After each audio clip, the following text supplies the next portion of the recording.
don't get it wrong, guys. I wish I didn't have to do any of this stuff. It's a pain in the butt. It's stressful.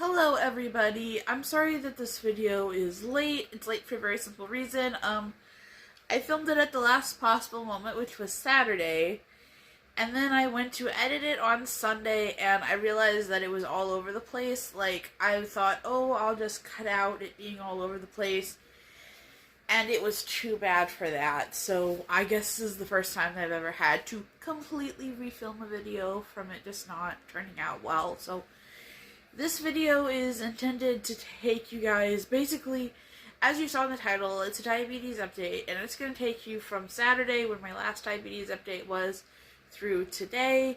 I'm filming this on Sunday. I am hopefully getting it up on Sunday or Monday, and it's just going to be an update.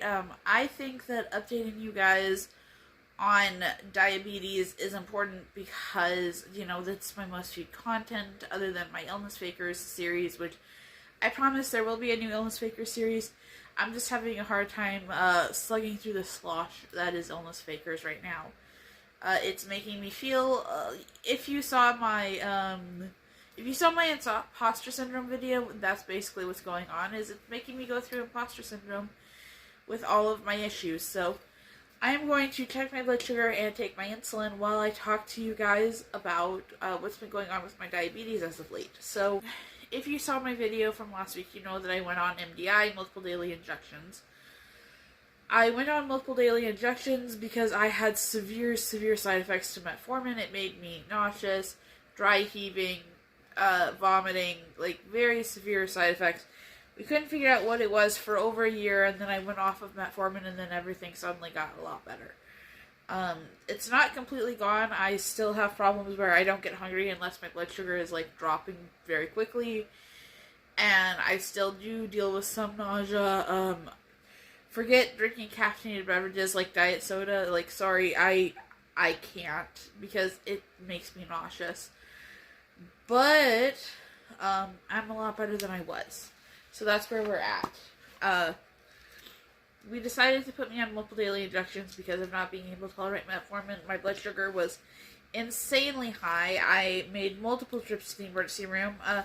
At one point I had to go, well, the first couple times I went because my blood sugar was unreadable, and then I had to go because my ketones were kind of right between moderate and high. If you don't know, I'm not going to describe the whole process. You can look it up on YouTube, but there's a way to check your ketones, and it's using like a colored strip, and the deeper the color, the higher the ketones, and my ketones were medium to almost high.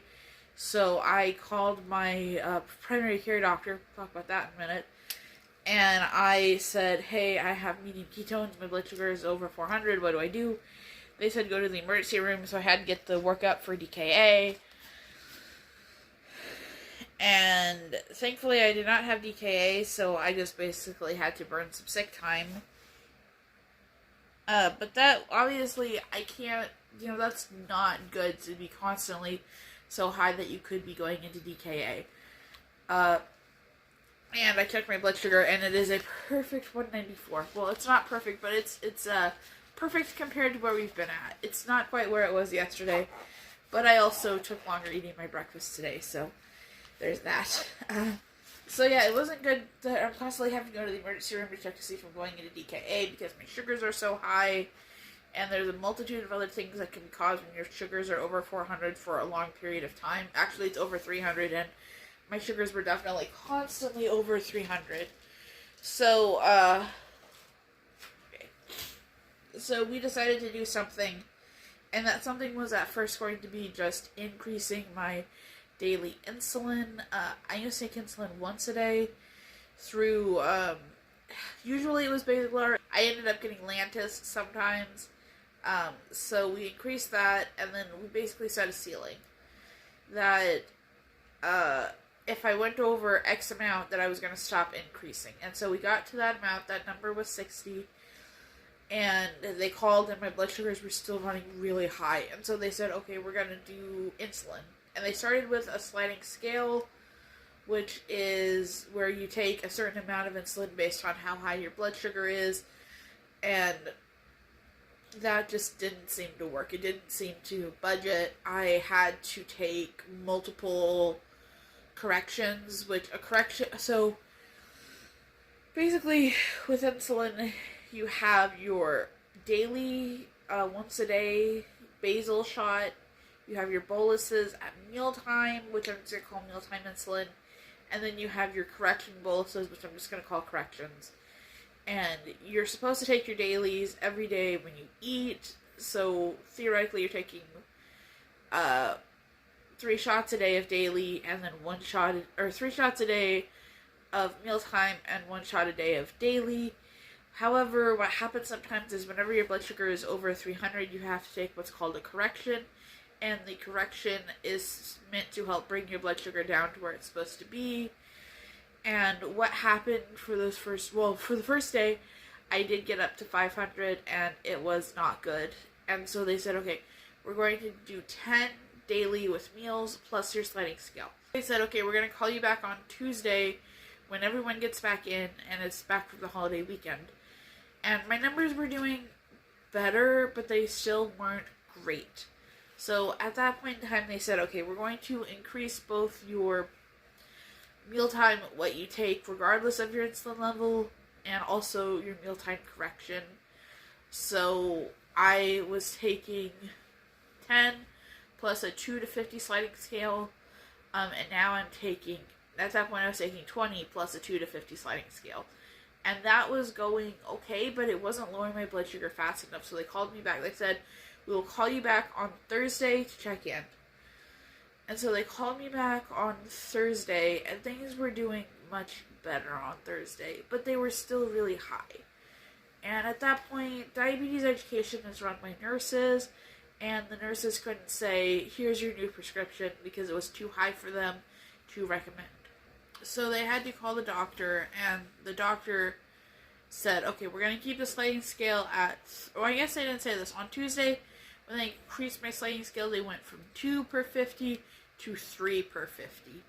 So now I was taking, instead of taking, first it was like a maximum of 10 units per shot, then it was a maximum of 20, and then it was a maximum of 35, and then on Thursday things still weren't going well, so they said, okay, like I said, I called, they couldn't do anything, they talked to my doctor increased it to 30 at meal times.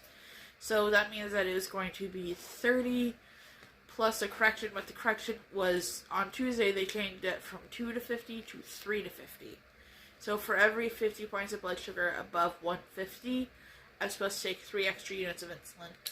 So like today, you saw I just tested, it was like 190 something. That means that I'm going to take 3 extra units, so instead of taking just 30, which is where I would have been if my blood sugar had been at a good level, I'll take 33, and that goes all the way up to 45 units, which was like the max daily at one point. That's where I've been at for a while. I do think that we're going to have to go up one more time, but I think that we've got it nearly figured out. I woke up this morning with like 212. I woke up with like a 212, which was really good for me, and I have been under 200 all morning. Now, of course, the only thing that I've had to eat was a protein shake, which is like normal for me. That's what I do for breakfast, and then I'm going to have some oatmeal for lunch, and maybe also oatmeal and ramen, I don't know. Don't worry, guys, I make these with a lot of fat in them, so it's not just carbs. It just sounds like it's just carbs because I am poor at the moment. I I guess that's one thing that I wanted to talk about too, is that this is expensive. So I do have a coupon that I got from Eli Lilly to be on their assistance program. And to be on their assistance program, you just go on their website and you click, like, oh, here's the coupon for $35.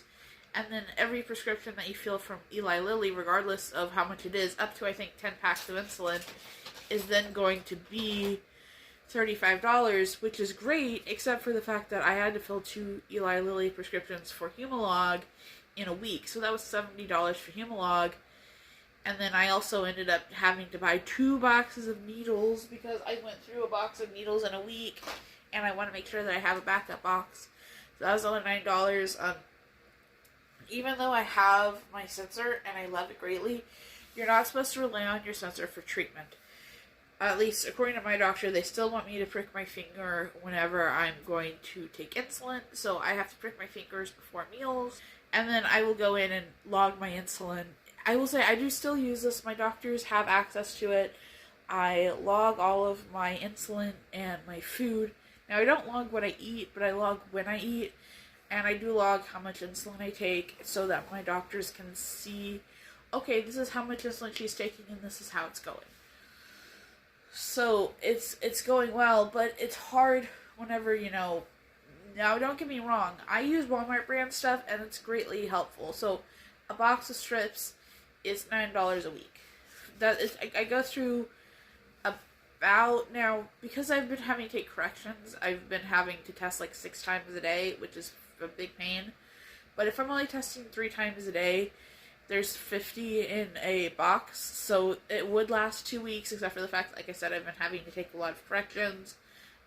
For like the week, I was taking basically 3 corrections and 3 meal shots a week.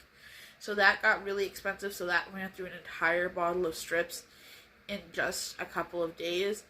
With needles, it's the same thing. They come in a box of 50. Normally, I would be using 4 a day, so it should last 2 weeks. But, however, a box only lasted a week because I was taking, like, 6 shots a day. Or 7. I guess I was taking 7 shots a day. So just with everything, and these sensors are not cheap. If you don't know, I just replaced my sensor. And then I actually ended up bleeding through my sensor. And so I had to get a new one because, and when I say bleeding through, I don't just mean there was blood coming through. That's fine. That's normal. I mean, I literally bled to the point where the sensor came off. And that's because I didn't immediately, this is a patch on it and the sensor is underneath. I didn't immediately put the patch on it. And by doing that, my sensor came off from the blood. Like, there was so much blood that my sensor came off, which was not good. So I'm going to have to get another sensor. It's going to be another $40. After spending $75 on sensors, I'm really not looking forward to that.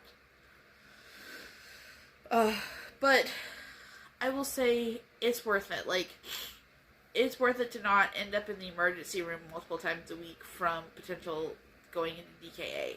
It's worth it. It's worth, I have been a little bit tired and brain foggy and having diabetes on the brain. But I think that it's worth it for how much better I'm doing. Like, I don't get it wrong, guys. I wish I didn't have to do any of this stuff. It's a pain in the butt. It's stressful. But I'm so glad that I'm not, like, where I was. I'm not running 400 all day, every day. I'm not running unreadable every day. I did not get a single unreadable blood sugar yesterday. I'm hoping that I don't get a single unreadable blood sugar today. And we'll just kind of see how it goes. So, that's the update that I had for you guys. I'm sorry if I sound a little nasally. I think I'm getting sick, which is a bit concerning because I haven't gotten sick in a long time. At least, not sick with a cold, with like a sinus cold. But I can tell that it's coming on. So, alright. Bye, guys.